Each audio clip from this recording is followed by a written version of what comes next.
sooy faral di zikr ñu ni bul def turu yàlla buñ la wan ci gént rek boo xëyee nga utiliser ko maître mystique yu mag yi dañ koy tere nee nañu booy faral di zikr bul def turu yàlla buñ la wan ci gént rek boo xëyee nga utiliser ko ñu ni ndax léeg-léeg di nga tegu ci yoon di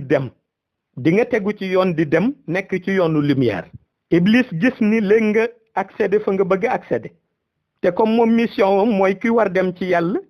mu toog ci yoon bi pour wàññi la yàq sa diggante ak sa borom su ko defee nag bu gisee loolu moom yàlla may na ko pouvoir bu toll mu jël benn tur boo xam ni day dellu ci moom wala ci njabootam bind ko nu ko neexe rek présenté la ko ci gént boo amul kilifa nag mën nga defa ni loo war zikr la nga gis ci ñenn ñi ci yenn kaay yi nga xëy jël tur boobu zikr ka mu yóbbu sa xel wala nga jël tur boobu zikr ka mu sànk la fekk Iblis moo koy def léeg-léeg looloo tax nga dégg nu ni la turu yàlla boo gis ci gént balaa nga koy zikr na nga dem ci maître mystique bu xam wàllu turu yàlla dëgg nga wan ko ba noppi laaj ko ndax boo dajee ku xam turu yàlla dëgg bu ko xoolee rek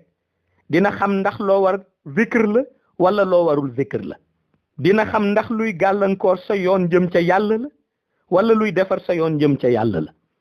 waaye maître mystique bu mën natt turu yàlla dëgg moo la mën a jox tegtal ba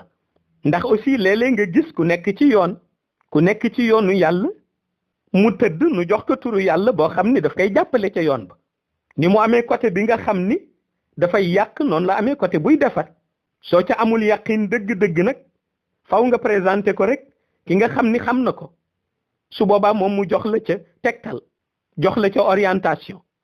loolu mag ñi dañ ko daan jàngale waaye boo gisee yooyu yëpp ñu ci daan passé seen temps di ko jàngale ndax dañu gis ni loolu dafa bokk ci tarbiya nit ki gént dafa bokk ci tarbiya nit ki